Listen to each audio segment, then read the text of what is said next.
We're back. You're listening to Executive Leaders Radio. This is your host, Herb Cohen. Let's get to know Tanya Hill-Holliday, CEO of Tanway Enterprises. Tanya, what is Tanway Enterprises? What are you guys doing?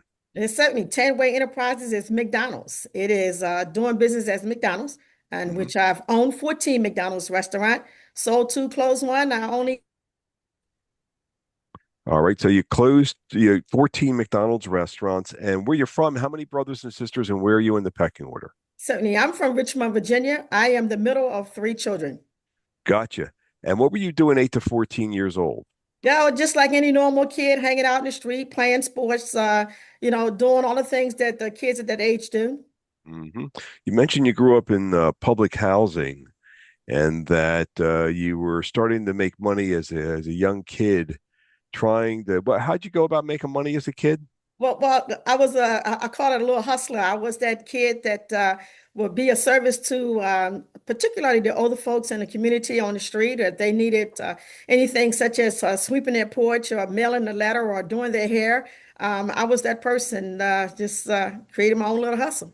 And how many McDonald's? You own 14 McDonald's. You currently own 11, huh? So Yes. how'd you go about figuring out how to make money as a kid?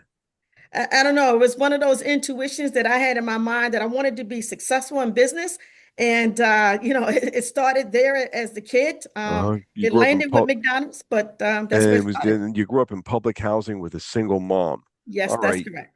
Hmm. Jennifer, could you give me a hand getting to know Tanya, please? Yeah. Tanya, you mentioned in the green room that early on you wanted to be successful to take care of your mom. Can you Yeah. tell us about that? Yeah, yeah. I saw my mom go through a lot as a young kid. What could have been perceived as a weakness was actually a strength. So I had that mindset then that I'm going to be successful and go back home and take care of my mother. Wow. And I understand you did, and you are. I Yes, understand you bought her a home and so on and so forth. yes, Uh-huh. yes. How does that make you feel? Oh, it's a great feeling. It's meant to be. That's Uh-huh. what I'm supposed to do. Uh-huh. I think you probably have impacted a lot of other people's lives too. Jim, you want to Absolutely. give me a hand, please? Tanya, you and your older brother always believed you'd own a business someday, and you mentioned your mother keeping that black and white composition book. What was that about? Yeah, I don't know. My mom was that kind of person. She was very organized. We would always see her get a black and white composition book or some type of notebook and write things down, be it from bills that she had to pay and so forth. And my brother and I kind of followed in those footsteps. And along the way, we said one day we're gonna own our business again, not knowing what that really meant. That was just our mindset. Mhm. How Mhm. much of your drive came from wanting to honor the sacrifices and belief she had for you long before success ever came? Yeah, it all came from her. Honestly, she's a woman of strength, a godly woman who was faithful and taking care of her children regardless to circumstances, and she made what made have looked like a poor situation a very rich situation for us as Mhm. her kids. Julia? Tanya, you mentioned in the green room that you went back and forth between Virginia and PA. How does that shape who you are today? Oh, it shaped a lot. So, as I mentioned, born in Richmond, Virginia, but at that time, the family moved to Philadelphia, and then we end up going back to Richmond, Virginia. So it was a matter of changing the environment that I was in and building new friends around me, Mhm. and keeping Yeah, you, going, you keeping it mentioned because going. mom and dad weren't together starting about the age of Yes. 6, so you were going back and forth. Michael? So Tanya, tell me a little bit about how did you go from the projects in Richmond to owning 14 McDonald's?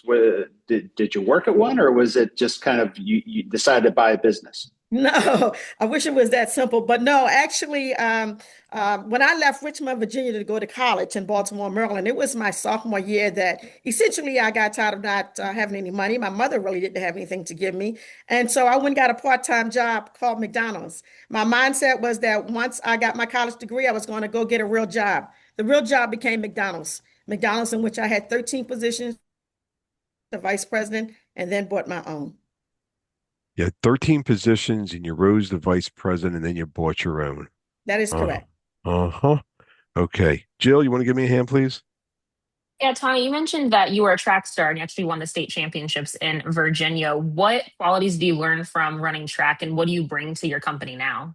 Oh wow. So first of all, I had an awesome track coach who essentially believed in me more than I believed in myself. He saw the potential because I was actually a basketball player, point guard, loved basketball more, but was better in track. And so I had a coach that pushed me, taught me how to strategize when running the half mile, taught me technique, taught me how to win. So I actually use a lot of that in my business today.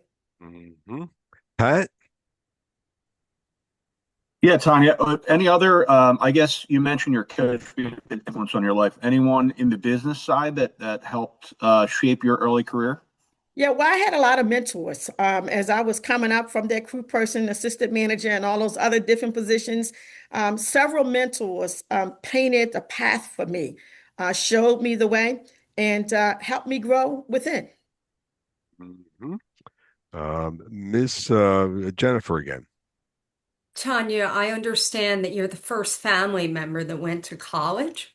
Uh, what eyes of your family were watching that success? Yeah, particularly my mother as a first generational college grad, my mother, my siblings, my grandmothers at that time. I actually had two grandmothers living there, but they were all a part of my cheerleading squad. Hmm. What'd that do to you, the fact you had the cheerleading squad there? And Jim, did you have a question? What? Yeah, I'm just thinking, do you ever stop and think about how that one decision leaving Richmond and going to Baltimore may have changed the trajectory of your entire family for generations after you? Yes, indeed. And it absolutely did. Because quite frankly, I believe if I had not left Richmond, Virginia, I would not have yielded the success that I did. But it helped me mature. It helped me to grow. It helped me to really motivate myself to be the person that I am today and the And success that I've achieved. and knowing the sacrifices your mother made, did earning that degree feel like more than an education, almost like fulfilling a promise to her? Yes, yes, indeed. It's like it was her degree because she never gave up on any of her children for that matter. And of course, we never give up on her. But yeah, she's an essential part of that degree. Tanya, mom's still around. Yes, she's Mom is around. still around, 87 years young. Uh-huh. How do you think she feels about the success you've enjoyed? She is so proud. How do you She is know so that? proud. Not only does she tells me, she shows it. And, we have a great mother-daughter bond. And Hmm. it's just a gift that, you have to treasure Hmm. always. How's this family stuff all affected your building your team at 14 McDonald's? Yeah, well, I would tell you every niece and nephew have worked in the business at some point in time. Some made it, some did not, but they all get a chance. They get a chance to understand the family business, the values, the standards, and all of the hard work that goes along with it. Jim? I was just thinking, even as a little girl, you're helping these neighbors and finding ways to earn money. Did those experiences teach you early that life is really about serving people? Yes, life is about serving people, taking care of them, particularly those that are a little less fortunate than you are. We're here for a reason. It is not necessarily for ourselves because we all are on borrowed time. We need to take care of the person that's next door to us or down the street from us or that works for us. And these McDonald's locations you own now, what do you hope people feel like when they walk through those doors? Well, I certainly hope they feel the atmosphere that we are not only a McDonald's, it's a global brand, but we are a family-owned business.